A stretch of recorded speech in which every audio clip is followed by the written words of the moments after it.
Invite a Budget Blinds style consultant to show you how to transform your rooms just by changing your window coverings. Canada's #1 choice for window coverings. Visit budgetblinds.ca today.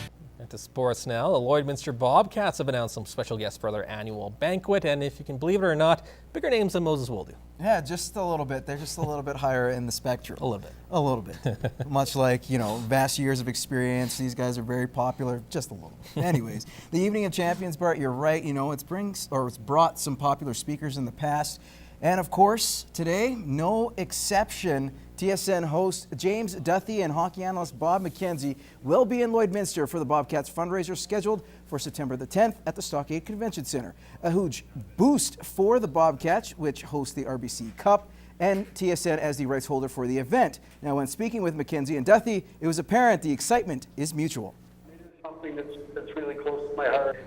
My son got to spend 4 great years at St. Lawrence University playing with Derek and his brother Jared. And those were special years, but the 4 years prior to that, where he played junior A hockey, a couple of years with the St. Mike's Buzzers, and as well as a couple of years with the Oshawa Legionnaires and the Bowmanville Eagles. Those are special times. He basically said to me one time, I think it was last year, "Hey, you want to go out and do this dinner for the RBC Cup?" And I said yes in about 2 seconds. So anytime I can get out and hang out with real Canadians and talk hockey, it's a lot of fun for me, so there was zero hesitation. Comedian Andrew Gross will also return to the event for another year. Tickets go on sale today, $150 per person or $1,000 for a table of 8. Should be a great time come September. All right, moving on to baseball. The Lloydminster Twins were quietly stunned last Thursday in their home opener as they were shut out 1-0 against the Border City Blue Jays. The Twins couldn't muster anything offensively, which is a rarity. Well, Tuesday night, they were hosting the Wilkie Brewers. Now we'll head to the bottom of the 4th. Brewers up 2-0. The Twins bats come alive. Pat Petman with the double. Cole Kostasky gets the green light home, but will have to work on his sliding as he goes in face first. The teammates have a great chuckle. He's okay, and the lead is cut in half. Now, next batter, Calvin Ireland. He goes up the middle.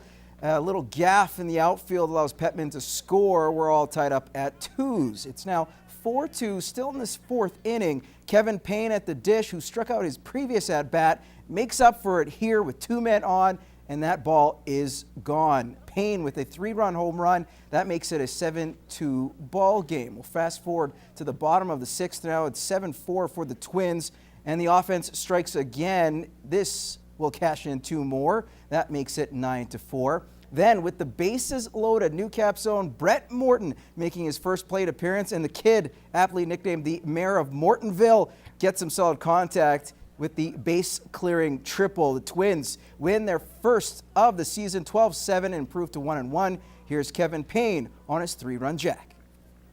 I was getting pretty frustrated for sure. All 5 of my first at-bats this year, I've stranded a runner in scoring position, and if I'm going to be hitting 4th, I expect to be driving those runners in more often than not. So I was definitely frustrated, not really putting good swings on it. So I just wanted to go up there and slow everything down and use more of my hands and just try and put a good swing on it. And it worked out that time and scored it up pretty good.